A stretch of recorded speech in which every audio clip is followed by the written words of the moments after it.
네, 반갑습니다. 오늘 저자와의 만남 사회를 맡게 된 문화사상 편집위원 김반석이라고 합니다.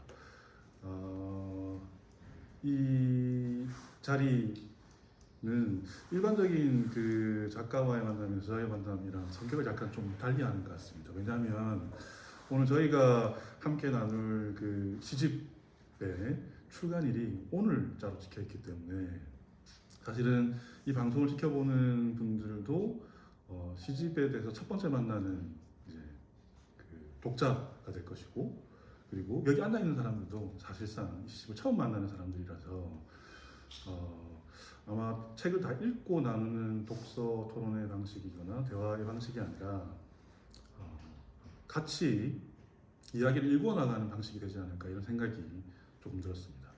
그래서 지금 오늘 초대한 그 이준기 시인께서 사실은 이제 농사를 짓고 계시기 때문에 같이 이 자리를 일구는 농부의 마음으로 이 토론회를 같이 진행하면 어떨까 이런 생각이 듭니다.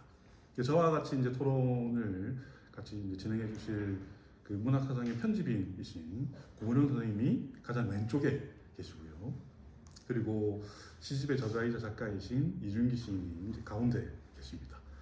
그럼 이제 본격적으로 이야기를 조금 진행하면 좋겠는데, 일단 시집 제목이 정녀들이 밤에 경찰 수의를 지었다라는 제목입니다. 저는 이 제목을 보고 나서 포스터론을 먼저 봤는데 이게 뭔가 좀 암시하는 바가 이게 다층적인 측면에서 좀 이렇게 다가오는 것 같아가지고 좋았습니다. 근데 무엇보다 이게 시 자체에 대한 이야기인가 싶기도 하고, 시인께서 어쩌면 이제 정녀들이 밤에 경찰 수위를 짓듯이 뭔가 작업을 하고 계시는가 이런 생각도 좀 들기도 하고 해서 시 제목에 대해서 혹시 작가께서 해주실 이야기가 있으면 많이 이야기를 해주셔도 됩니다. 네. 이 3부의 그 순풍의 이야기들은 프랑스 출신의 선교사 루이 델랑드의 일기를 읽고 제가 그 영천과 관련된 부분들을 발췌를 해서 제가 첨삭도 하고 뭐 가필도 좀 하고 이런 형태로 이야기를 만들었는데요. 거기에 보면은 1946년 10월 항쟁이 터졌을 때 그 어느 날 죽은 경찰의 아내가 옷을 가지고 와서 밤에 그 동정녀들이 그 죽은 사람이 입고 가는 수의를 그 짓는다는 그런 것인데요. 저는 이걸 제목으로 정하기 전에 많은 고민들을 좀 해봤습니다만 이 수녀들이 죽은 경찰의 옷을 만들었다는 그 자체가 상당히 의미가 있는 것입니다. 1946년 10월 3일 새벽 1시에 영천에서 민중들의 봉기가 일어났을 때 당시 영천 인구가 15만 5천 명 정도가 되었었는데 6만 명 이상이 그 봉기에 가담을 했었거든요. 이틀이 지나고 미군 전술부대와 대구에서 응원 경찰들이 몰려와서 토벌을 했을 과정에서 많은 민간인들이 이제 학살이 되었는데, 그 전에 당시 재건 조선공산당과 그다음에 이제 농민조합 사람들이 경찰들을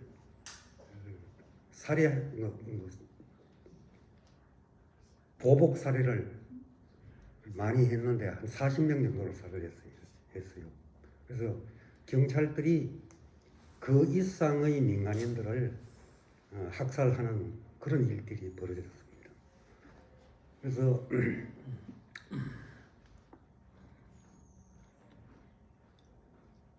영천성당 수녀들이 그 경찰 수위를 지었다는 부분이 함축하는 그런 뭐 의미 때문에 제가 그렇게 제목을 결정했던 것 같습니다.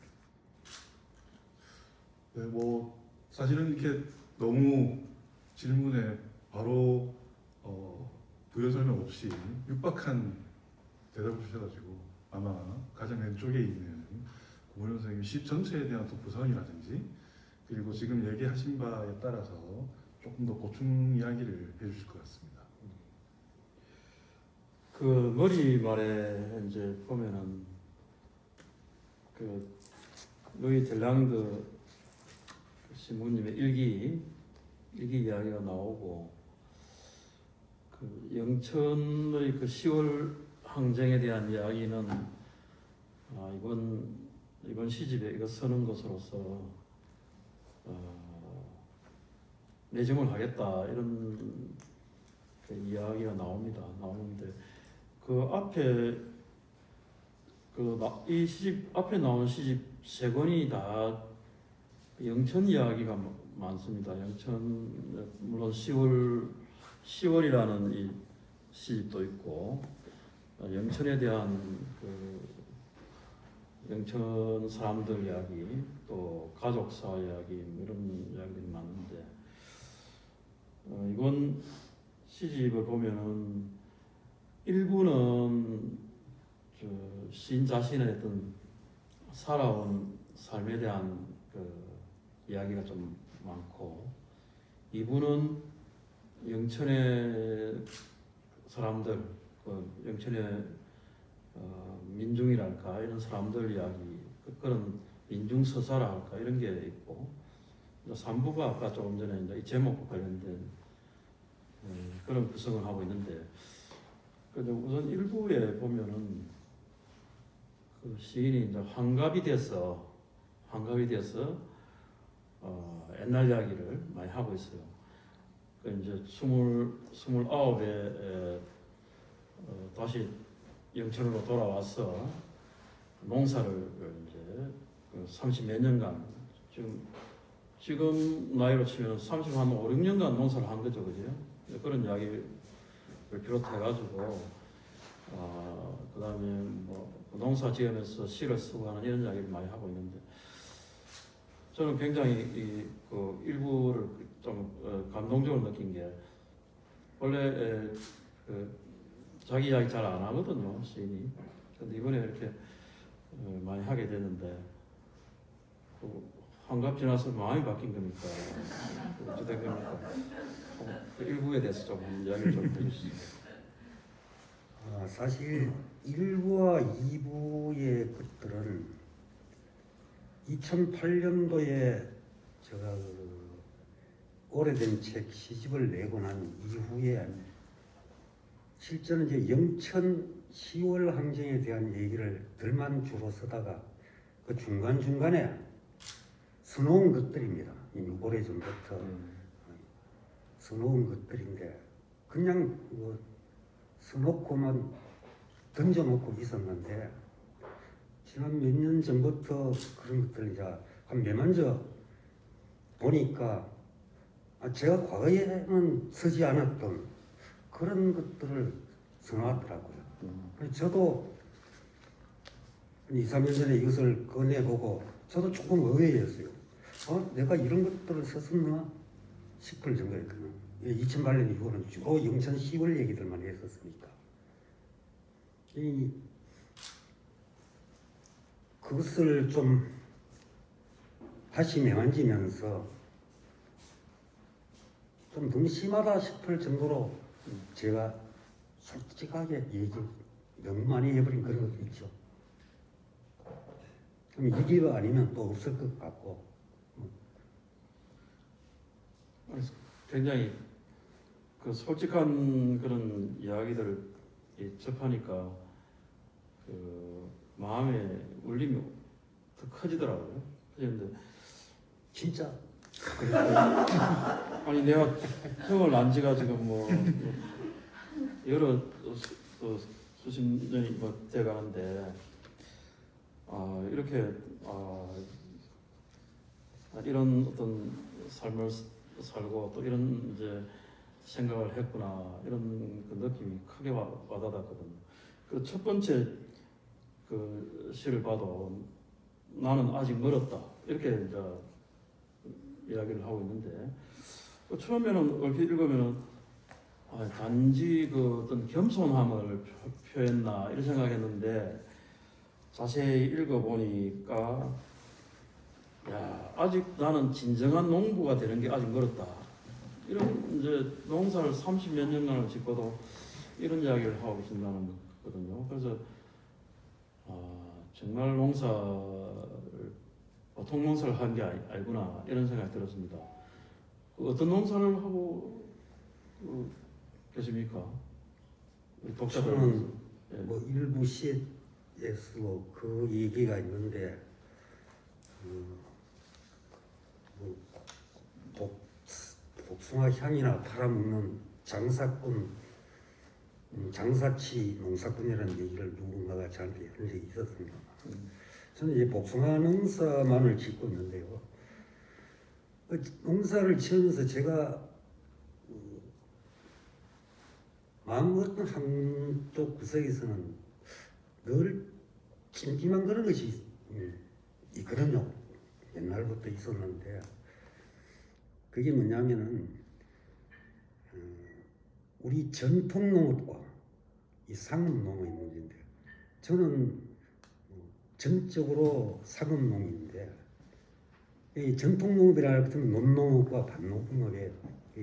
우리 곡물들을 기르는 것들인데 그런 부분들은 등한시하고 뭐 옛날 어른들 말로 하자면은 그냥 애들 주전부리에 지나지 않는 사과 농사 짓다가 포도 농사 짓다가 복숭아 농사를 짓고 있는 저는 평생을 이 농사밖에 안 지었어요. 저는 사실 전통 농업을 한 번도 지어본 적이 없어요.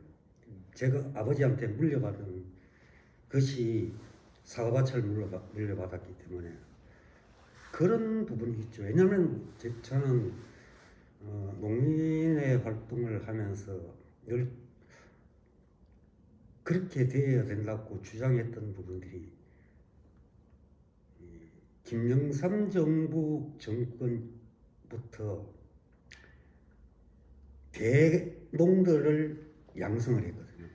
대농들에 대한 많은 혜택을 주면서 대농들을 길러냈었는데 우리와 같이 작은 나라에서 농민들이 살아남기 위해서는 대농 중심이 아니고 소농 중심으로 가야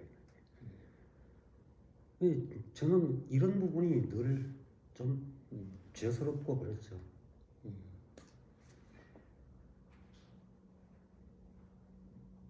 그 서회자님 서회 안 봅니까? 네, 좀 감동적인 이야기라 가지고 네, 좀 감동적인 말이 아니고요. 왜냐하면 2008년 이후로 묵혀뒀던 것들을 사실은 이제 시집으로 발간하셨는데 아까 잠시 사실은 복숭아 이야기를 조금 나눈 게 있거든요. 복숭아는 바로 따서 먹으면 맛없다. 숙성 과정을 최소한 3일 이상 지나야 이렇게 먹을 만하다 이런 이야기를 하셨는데 지금 뭐 저 본인이 진짜 농부인지 아닌지 잘 모른다고는 하셨지만 지금 이제 농사 짓는 일이랑 이제 씨를 이렇게 매만지는 일이 크게 다르지 않구나. 그리고 이제 자서에서도 이렇게 쓰셨거든요. 이제 다시는 이제 10월 항쟁과 같은 이 참혹한 세계에 귀를 기울이지 않겠다고는 하셨지만 농사를 짓는 일이 땅을 이렇게 일구는 일, 무언가 땅을 파면 뭐가 나오는 거죠. 예측하지 못한, 감당하지 못하는, 그리고 마주쳐서 그걸 소화하지 못하는 세계. 그런 것들이 나오니까 2008년 이후 14년 동안 사실은 이제 10월이라고 부르는 이 문제를 집중적으로 다루실 수밖에 없지 않았을까. 그게 농사 짓는 일과도 같고 사실은 시를 쓰는 일과도 같다라는 그런 의미로 사실 조금 전에 하신 이야기가 좀 들려와가지고 굉장히 사실 좀 감동적이기도 했고 이게 이제 농사를 짓는 일과 시를 쓰는 일을 어떻게 이렇게 매조지시키는지 이런 삶이라는 게 농부의 삶일 수도 있겠다 이런 생각이 들어서 혼자 좀 감동받은 메모로 조금 하고 있었습니다. 근데 이제 저도 사실은 이제 이 참혹한 한국 근현대사의 고통들에 대해서 관심이 좀 많은 사람이긴 한데, 근데 이제 45년 이후로 한국 사회에서 생겨났던 문학적인 양상들을 조금 보면 그 현실 당시에 쓰여졌던 문학 텍스트들에는 일종의 범람하는 이미지나 폭우가 쓸어 내려가지고 삶을 쓸어버리는 이야기거나, 그 최근에 이제 한강 선생의 소설에도 나왔지만 폭설이 내려가지고 다 덮어버리고, 박완서 선생의 빨갱이 바이러스 같은 소설을 보면 비가 엄청 내려가지고 휩쓸어버리거든요. 그래서 모든 걸 쓸어내리고 나니까 그 안에서 이제 자기가 숨겨놨던 것들이 이렇게 툭 드러나는 이런 이야기를 사실 쓴 바가 있거든요. 근데 이번 시집에서 이제 이준기 선생님께서 사실 발명하고 발굴했던 거는 그 프랑스 신부가 남겨놨던 먼지 두께가 쌓여 있는 거기서 먼지를 털어내고 그 안에 사실 또 이야기를 도입했다는 점에서 매우 유사한 국면이 좀 있지 않나. 근데 이런 문제를 지금까지 사실은 견지에서 집중적으로 다루고 있는 작가분들이 그렇게 많지 않은 걸로 저는 사실은 알고 있는데, 선생님에게 이 시기가 이렇게 자서에서는 이제는 더 이상 안 몰란다 이렇게 했지만 14년 이상의 시간을 들여다볼 수밖에 없었던 이야기를 조금 해주시면 좋지 않을까 이런 생각이 들어가지고. 아, 제가 그 부분은 제가 가지고 있는 부분, 영천의 그 부분은 워낙 방대해서 뭐부터 얘기를 해야 될지 잘 모르겠는데요. 제가 29에 영천에 돌아와서 농사를 짓다가 그 다음 해인가 영천 말죽거리라는 골목의 술집에서 어떤 한 사람을 알게 됐는데, 그 사람이 영천 포로 수용소에서 석방된 사람이었어요. 저는 그때 영천에 포로 수용소가 있다는 것을 처음 알았거든요. 그리고 95년도에 제가 한창 영천 농민회에서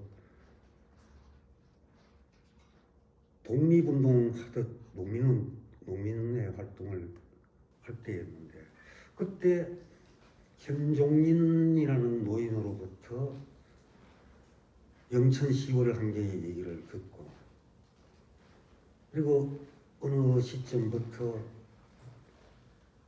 영천 마을마다 꼴짝꼴짝 찾아다니면서 체록을 하고 하는 그런 과정을 거치면서 이 부분들을 많이 들었죠.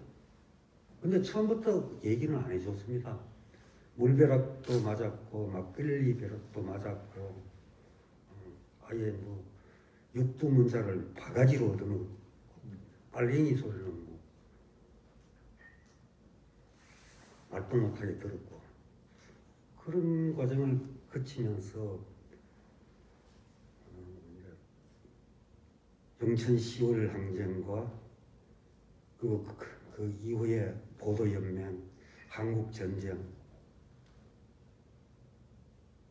그리고 이제 포로수용소 들으면서, 근데 아까 질문의 핵심이 뭐였죠? 왜 이런 데 관심을 가지게 되셨냐 이런 게 좀 네. 영천에 사시면서. 그래서 두 사람이 결정적으로 그렇게 했어요. 술집에서 만났던 이름도 제가 잊어버렸는데, 그분한테 들었던 영천 포로수용소, 그리고 그 현종인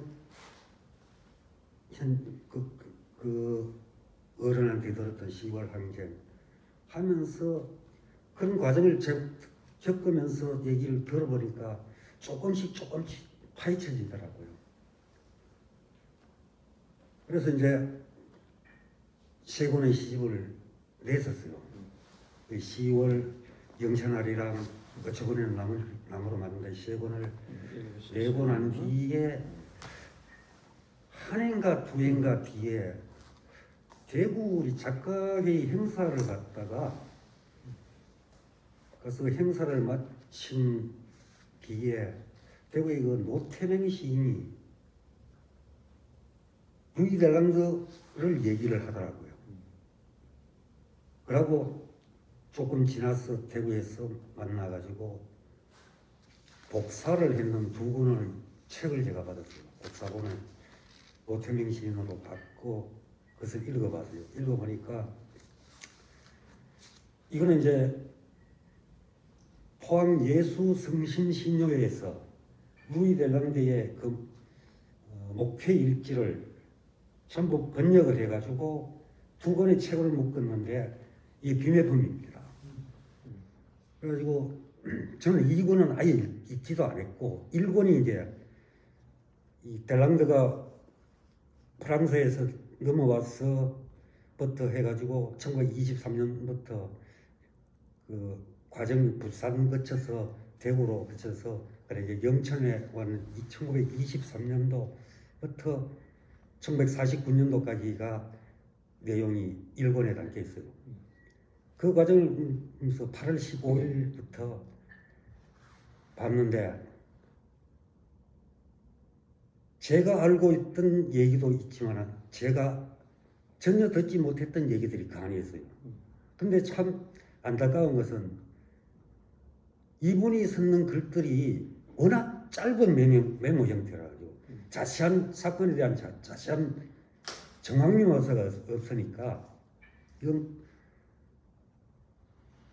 핑핑이 돌아가는 활동사진이어야 되는데 한 컷짜리 스틸 사진에 불과한 그런 것들 때문에 참 안타까웠던 부분으로 많이 있어요. 그래서 뭐 제가 이 델랑드의 얘기를 그냥 이게 시중에서 팔리는 책도 아니고 천도교 그것도 이제 예수성심신료회 이쪽에만 관련된 분들만 소수의 분들만 읽을 수 있는 것들이라서 안 되겠다. 이것은 내가 발췌해서 좀 첨삭을 해가 한번 글로 만들어 봐야 되겠다 싶어서 이제 이 3부의 것들을 쓰게 되는 거죠. 그 델랑드 신부님 평전이 하나 있대요. 안병호 예. 선생님 쓴 평전이 예. 아름다운 사람 예. 노예 델랑드. 아, 저도 그것도 읽었어요. 읽어보셨더라고요. 아, 제가 가지고 있어요. 예. 여하튼 대단한 신부님인 것 같아요. 그 시에 읽어보니까 그 상당히 중립적으로 이야기하려고 미국하고 예. 중립적으로 얘기하려고 하는 부분들이 있는데 보면은 예. 어떤 부분에는 저한테는 좀 괘씸한 부분이 대단한 있어요. 분들 왜냐하면은 예. CIC 이 방첩대에다가 아, 자기들의 정보를 너무 많이 제공해줘요. 그렇죠. 예. 그래서 그 한국 전쟁의 기원에 보면은 예. 선교사의 말을 인용하는 부분이 있는데 몇 군데 나오는데 예. 그게 바로 이 루이델라는 겁니다. 그렇게 이제 프랑스 서구 신부로서 한계가 분명히 있네요. 이제. 그 이제 그럼에도 본래 이제 미국이 시골 환경이 미국이 이제 농민들의 그 살을 일본으로 보내기 위해서 공출을 하는 데서 이제 비롯됐는데 밑바닥에는 사실 그보다는 그거죠. 소작농들의 그 울분 오래된 일제시대도 그렇고 그 이전도 그렇고 그것들이 이제 분출한 건데 자기는 그런 것보다는 이 경찰들하고 그 농민들하고 싸우면서 죽고 사는 문제에 신부니까 그게 또 초점이 있는데 그걸 이렇게 시로 쓰면서 굉장히 실험적인 시거든요. 사실은 다른 사람이 쓴 일기를 가져와서 그 인용을 통해서 시로 만든 거니까 실험적인 시인데 혹시 그 시인의 입장을 조금 더 이렇게 가미한 겁니까? 하면서 가미한 것은 거의 없습니다. 거의 없고 네. 거의 없고 네. 예컨대 뭐 젊은 의사 주석봉이라는 것이 여기 나오는데요. 예. 그 원문에는 젊은 의사 주의사라고 나오는데 근데 저 같은 경우는 그 주의사가 누군지를 알기 때문에 젊은 의사 주석봉이라는 걸 뭐 그렇게 고치거나 뭐 조금씩 문장들을 조금 고치는 고치고. 거죠. 예. 문장들은 좀 많이 좀 고쳤겠죠. 예. 이 핀란드의 말을 왜곡시키거나 예. 뭐 그런 것은 없고. 예. 그래도 여기에 있는 이 딜랑드 일기의 시를 보면서 영천의 그 시를 이해하는 데 상당히 도움이 되더라고요. 여기 그 사람들이 왜 분노했고 왜 서로 죽이고 살리고 했는지를 조금은 알게 되는 것 같아요. 만약 그랬다면 그거는 제 능력이 아니고 델란드 딜랑드. 예. 힘이죠. 그 일부에서 그렇고 이래 보면은 그 영천 사투리 많이 쓰잖아요. 사투리도 많이 쓰고 또 영천 사람들 이야기를 많이 하고 있는데 우리가 문학사적으로 이렇게 평가를 하면은 노동 시인으로는 백무산 선생 그 우산에서 노동운동을 하고 동트는 미포만에 새벽을 딛고 라는 시집부터 해서 그 노동운동을 하고 원래 요새 와서는 상당히 생명사상 이런 쪽에 시를 많이 쓰고 있는데 그 대표적인 노동 시인이고 그 농민과 관련된 그 시인으로 우리 오늘날 대표하는 시인은 이중기 시인이시거든요. 그 뒤에 박성민 그 후배 시인이 그 노농 대표 시인이 백무상과 이중기다 이렇게 써놨듯이 저도 거기서 공감을 하는데 왜 하필 두 분이 영천 사람입니까? 전들 알겠습니까?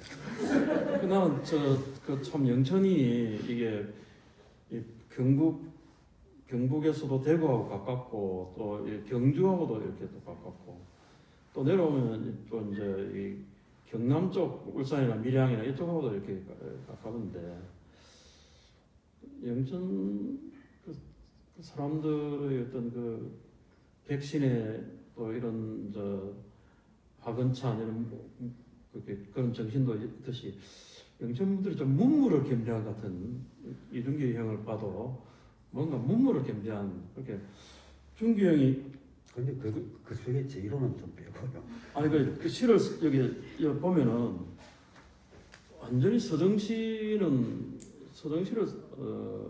안 쓴다. 아직도 나는 서정시 그 이번에 이제 그 일부를 읽으면서 그 전에 농민시를 쓰면서 그 경문이라 그랬거든.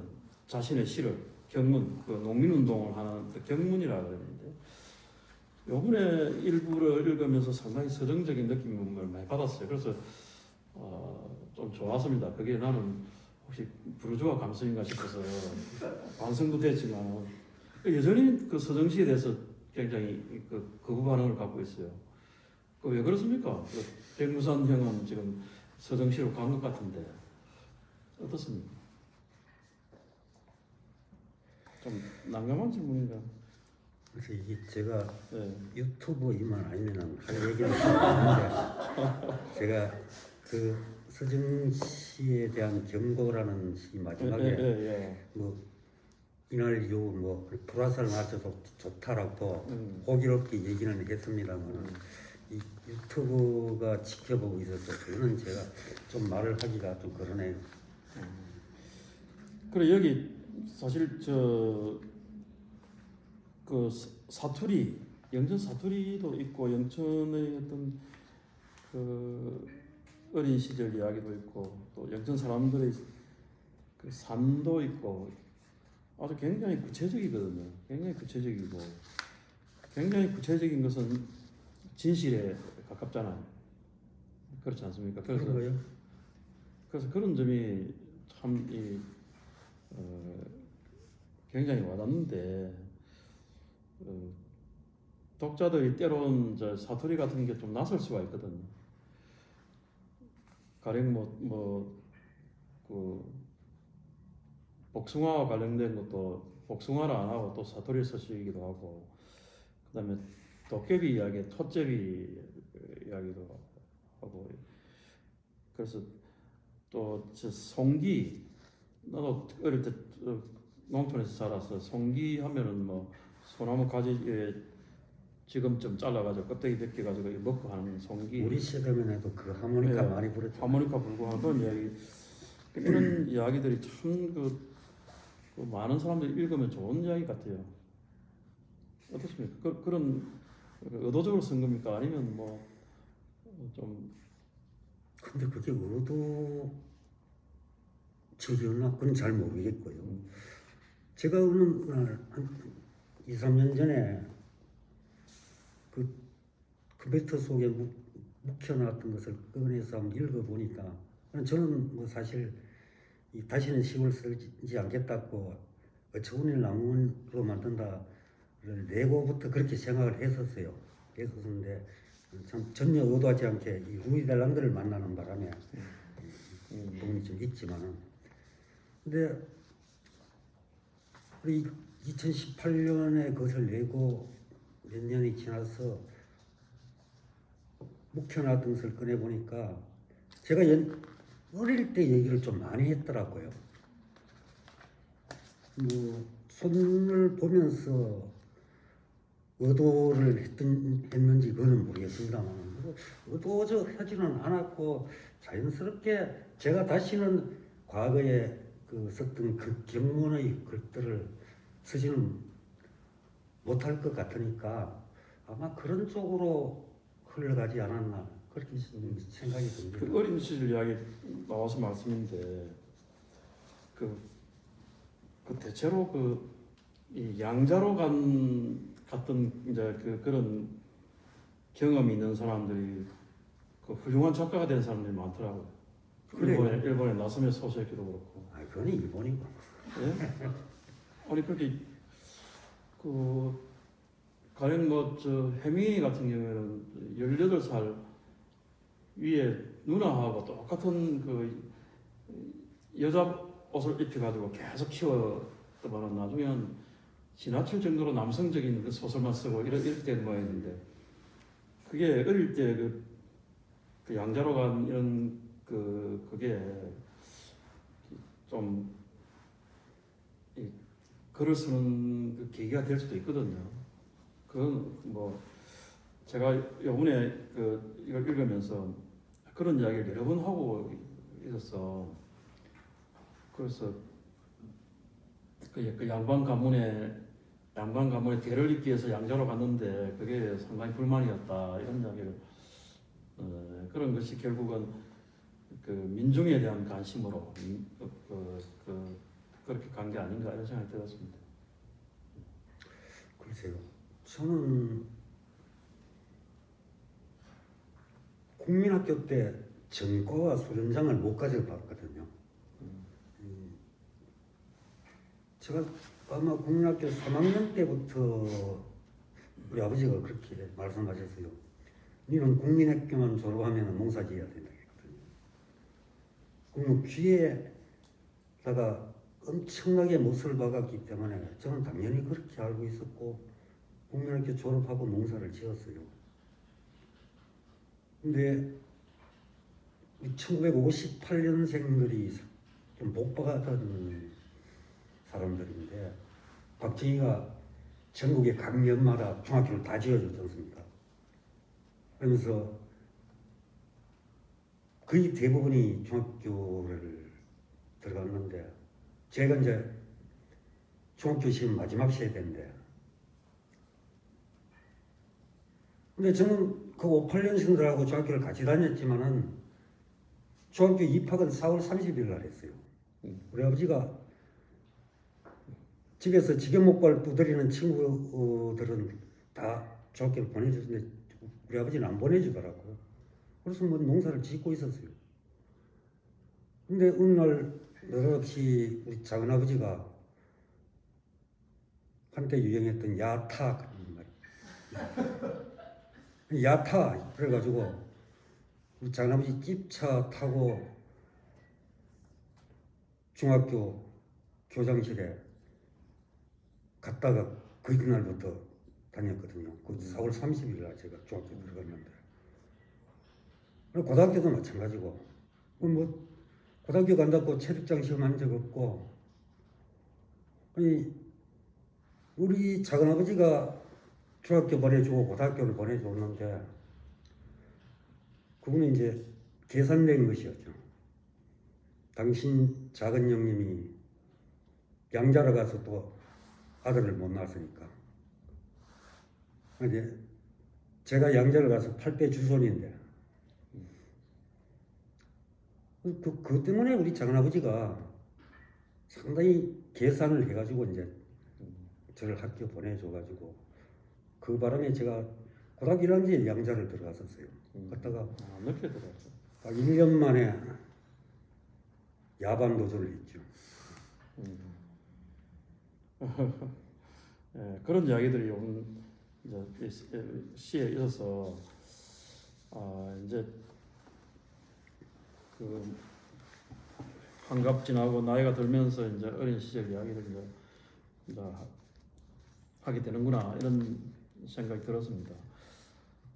그 하여튼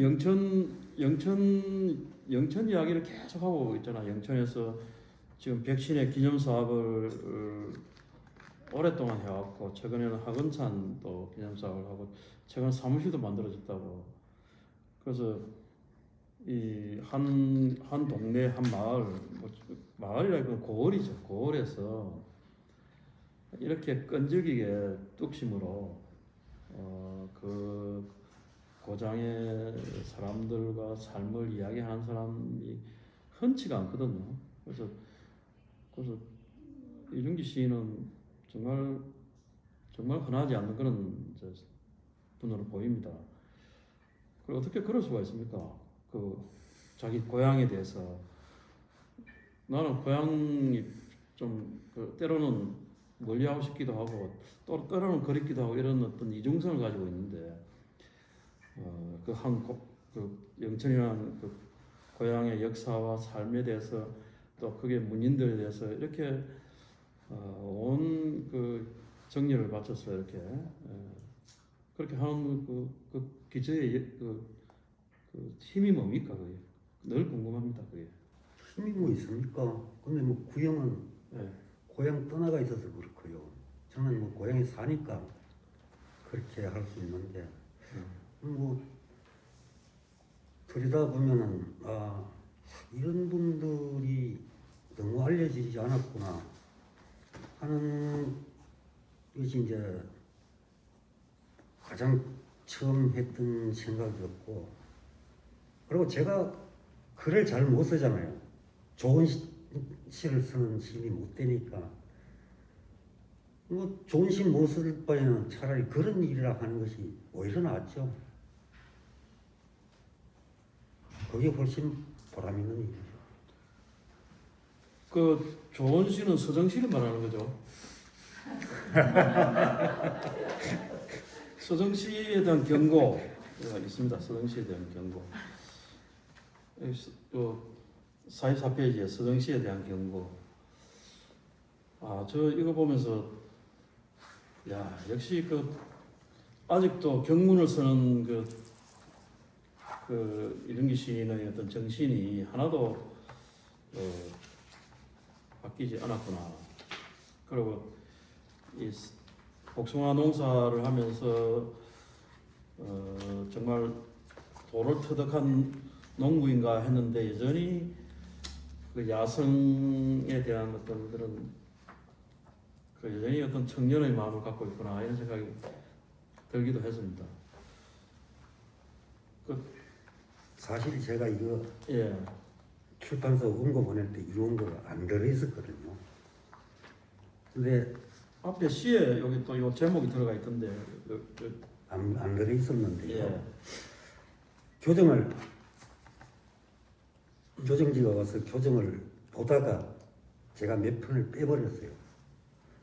빼버리고 나니까 요 여기 욕칸이 비어 있어요. 이 비어 있을 바에는 다른 거 하나 채워보자 해서 그래서 제가 이걸 다시 출판사로 보냈죠. 그래서 고민을 좀 했습니다. 내가 이 나이에 이런 시를 끼워 넣어도 되겠나 싶은 고민은 좀 했죠. 간혹 그렇게 끼워놓은 작품이 그 작가의 정신을 대변하고 이러거든. 아니 사회자는 그렇지 않습니까? 그렇죠.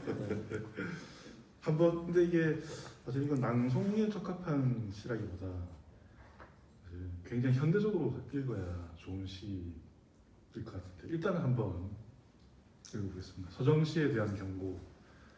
파라코들 음풍농월인가 편태우는 냄새가 난다.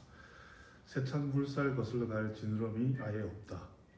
보리밭 타고 올라 하늘에 닿던 노고지리 근성 어디 갔나. 큰 나라 경영했던 고구려 이후 울분을 일으켜 나라를 구한 문장 왜 없었겠냐만 절정과 마스의 오장 송가가 한 시대 문장이었던 때가 있었다. 변방에서 소월 백석 동주 홀로 쓸쓸했으나 드높아 휘영청 했거늘 미문의 예교주의자들 문어체로 쓴 호화양장 한국문학사 100년 저기 불 꺼진 저항시 발전소가 거미줄에 감겨있다. 이후 나는 불화살 관역이 되어도 좋다.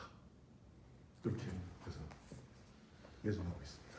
그렇게 미문의 예교주의자, 문어체 이런 데 대한 이제 거부가 이제 지배 계급의 언어 이런 데에 대한 거부 그게 오늘날에는 이제 잘난 척하는 서정 시인들에 대한 이제 비판 이렇게까지 이어진다는 생각이 듭니다. 그 해방 이후에는 뭐 그 직후에는 사실 그 뭐고 국가 권력과 또는 이제 국가 권력 뒤에는 미국이 있고 국가 권력과 인민 사이에는 뭐 수용소밖에 돼 있습니까? 사실 그런 누가 그런 이야기 한 적이 있는데 그런 것을 가장 집약적으로 나타내는 게 영천이다. 10월 가장 먼저 해방 직후에 1946년 10월 1일부터 계속 그대로 쭉 이어진 그런 역사적 과정인데 그래서 영천을 이야기를 하지만은 사실 이 해방 이후에 한국의 현대사를 집약하는 그런 이제 장소가 영천이라고 생각이 들거든요. 그래서 뭐 이준기 시인께서 끊임없이 자기 고장 이야기를 자꾸 이렇게 하는 것은 그 영천만의 이야기가 아니고 이게 결국은 우리 오늘날까지 이어지는 우리의 삶의 문제다. 이제 그런 생각이 이 서정시에 대한 경고에서도 바로 또 느껴집니다.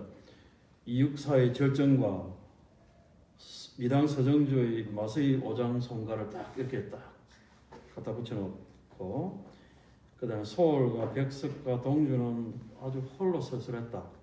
이분들은 서정시를 썼어도 쓸쓸하고 그래서 높았다.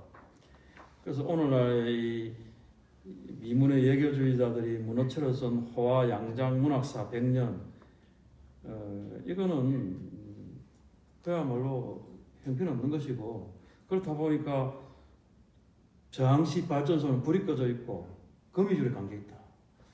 이런 21세기에 이런 시를 쓰는 분이 진짜 정말 이 시 한편으로도 너무 많은 이야기를 하고 있는 것 같습니다. 이게 아마요. 제가 그때 그 용어가 잘 안 떠오르는데 포스트 모더니즘 그리고 그 이후에 몇몇 젊은 시인들 이래파에선 그 유행됐던 그런 것도 아마 그 즈음에 썼지 않나 싶어요. 그리고 그때 그 무렵에 이걸 쓰기 전에 제가 그 남만산성을 읽었는데 그 김훈의 남만산성을 읽고 하근찬 남만산성을 읽었어요. 근데 하근찬 남만산성을 보면 청나라 홍타시 황제와 인조가 끊임없이 신경전을 벌이잖아요. 그 중간에 이제 글들이 오고 가는데 그 글들을 홍타시한테 보내는 글들은 거의 다 천연기가 쓰거든요. 지금부터 천연기가 쓰는데 그 글들을 보면은 진짜 비참하거든요. 그 글을 처음 읽어본 김상은이가 임금 앞에서 찢어버리죠. 근데 이제 그 얘기거든요. 공부해서 있다고 글이나 쓰려고 하느냐.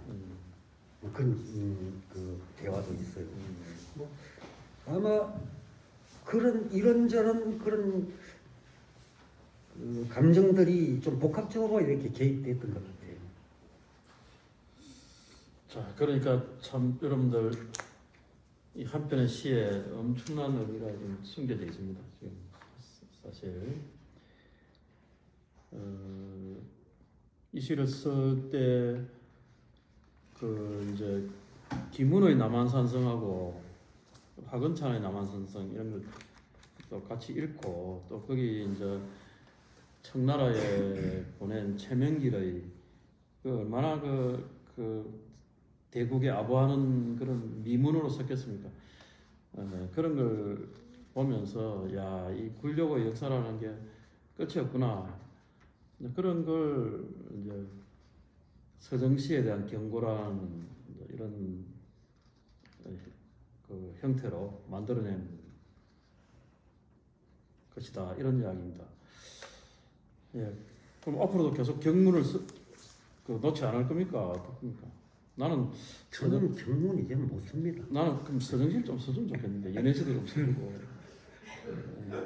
그 요번에 이제 보니까 그 29살 그 영천으로 돌아가기 전에 여기 저기 이제 댕기면서 연애한 이야기는 안 써놨더라고요.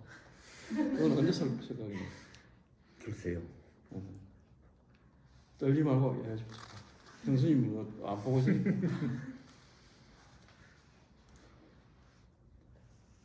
근데 뭐 옛날 연애 얘기 그 시가 되겠어요? 아이고 요새 그 시집을 내놓으면 많이 팔릴 겁니다.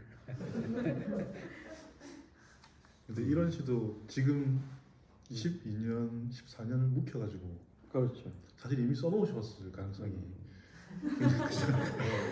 이미 써놓고는 이제 숙성시키고 계시죠. 아니요, 결코.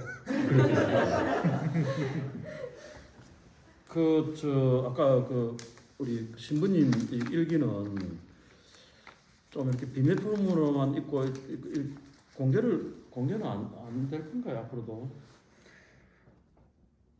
공개 그 책은 아마 성당 중심으로 예. 이렇게 배도가 되었을 예. 거고요.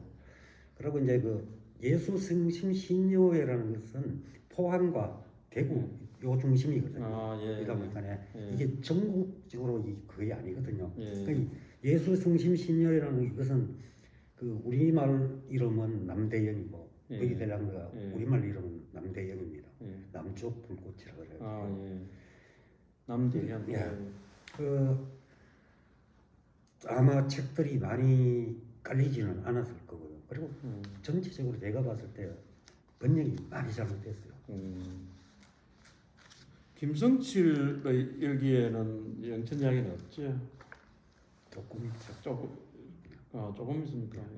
예. 아 조금 예. 그게 근데 조금 있습니다. 그게 자기 친구들 월북한 친구들 이야기 그때인가? 그리고 이제 부산으로 피난 와서 영천으로 제사 지내러 갔던 얘기. 그러면서 이제 그 어떤 저수지를 경찰이 고기 잡아먹다가 수리탄으로 뚝을 터뜨려 버리는 뭐 그런 얘기를 조금 있어요. 이 영천이라는 우리가 이제 지금은 영천시인데 그 전에 영천군이었죠. 그 지금 우리 한 단위로 이렇게 생각하는데 사실 그 안에도 여러 시족 마을이 있고 또 어떤 마을은 굉장히 그 좀 민주적인 마을이고 어떤 마을은 굉장히 본권적인 마을일 수도 있고 또 어떤 마을은 집성촌으로 섞여 있을 수도 있고 그래서 그 하나의 군이지만은 그 마을 따라서 굉장히 다른 양상을 그 지니게 되고 그것이 이게 이제 항쟁이나 좌우 대립에서도 아주 복잡하게 나타날 것 같습니다. 그런 걸 저 김상숙 씨 그 책에서도 그런 게 좀 있던데 그러면 그런 걸 좀 이제 이야기하려면은 뭔가 큰 장편 소설 같은 것도 하나 나왔으면 좋겠나 이런 생각이 드는데 그것도 할 분은 이준기 형밖에 없는 것 같아요. 그런 장편을 쓸 수 있는데. 그걸 저한테 얘기하면은 예. 말이 안 되는 말씀이고요. 아무래도 그 작년 가을에 그 서울대 동문학과 교수로 있었던 안삼환 선생님이 그것도 도동사람이라는 예. 그 영천 마을입니다. 예. 마을 이름이 도동인데 도동사람이라는 책을 아주 두꺼운 소설을 예. 한 권 냈는데 이후에 그분이 영천에 한번 오셔가지고 얘기를 이제 들어보니까 그 안에 보면은 그 선생님 어른이 예. 그 당시에 금호면 그 인민위원회 부위원장도 하고 그랬어요. 그래서 상당히 그 죽을 그 독경도 치고고 그랬는데 그래서 제 시집들을 보고는 자기도 소설 속에서 10월 항쟁에 대해서 얘기를 했지만 너무 짧고 좀 피상적이었다. 이 부분에 대해서는 내가 몇 편은 더 써야 되겠다. 라고 말씀을 하시더라고요. 안사만 선생님이 이제 정년을 하고 서울대 동문과에서 장편 써서 소설을 도동사람 썼는데 저도 사서 그 읽어보다가 너무 두껍고 집에서 막 덮어놨는데 그분도 역시 영천 사람. 하여튼 영천의 그 문인들 훌륭한 분들 그 이제 그 역사 앞에서 그 서울대 교수하다가 월북한 김성칠 역사학자도 영천 사람이고 뭐 백신에 학원차만 있는 게 아니고 그런 이제 영천인데 그걸 하여튼 29 고향에 돌아가서 농사 지으면서 지금 영천과 관련된 그런 학문을 지금 평생 해왔거든요.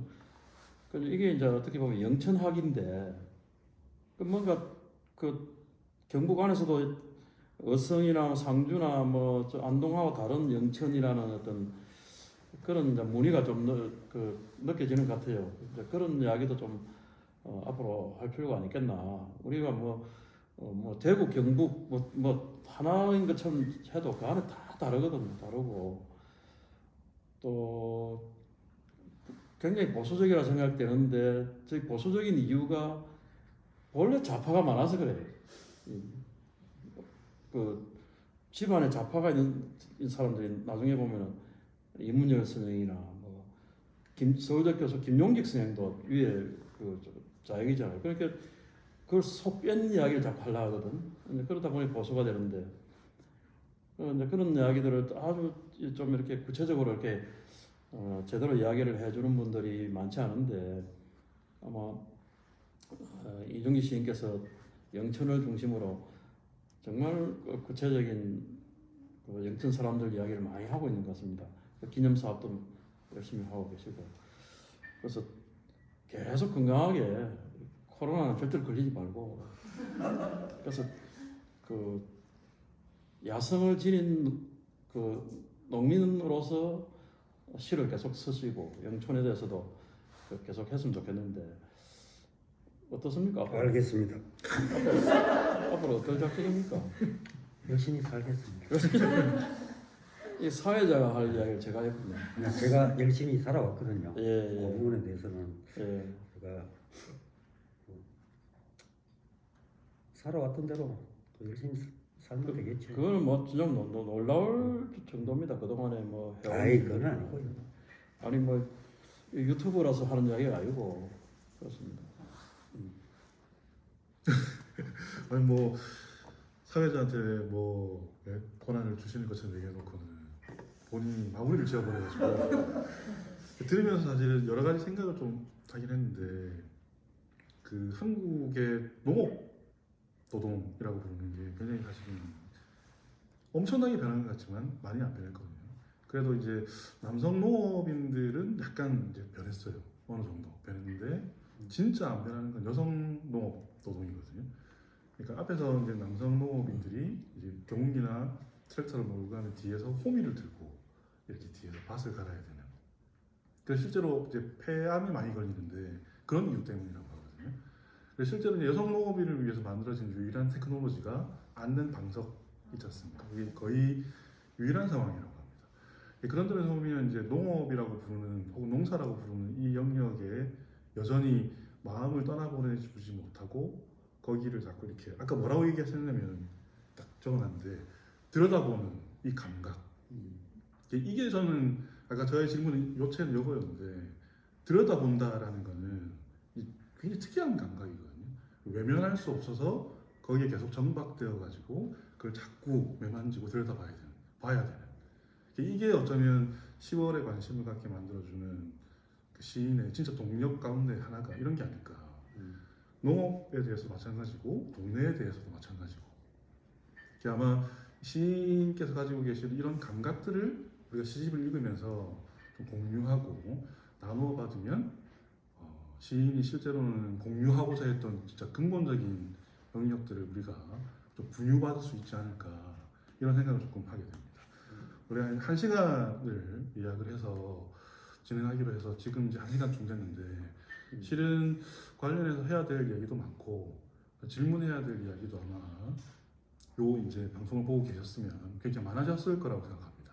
저도 이제 대략 이전 시집도 조금 이제 검토해보고는 왔는데 오늘 막상 대면해서 이제 시인에게 직접적인 육성으로 몇 가지 이야기를 들으니 좀 더 이제 밀착해서 할 수 있는 이야기가 많지 않을까 이런 생각이 듭니다. 아마 들으신 분들도 다 그렇다고 생각하고 지금까지 문학화상에서 진행한 이제 작가와의 만남, 저자와의 만남을 시청해 주셔서 감사하고 마지막으로 선생님께서 한마디 인사를 건네주시면 좋겠습니다. 뭐 제가 할 말 없습니다. 죄송합니다. 이게 한 없습니다. 3만 명이 보고 계신다고 생각하고 인사를 한번 해주십시오.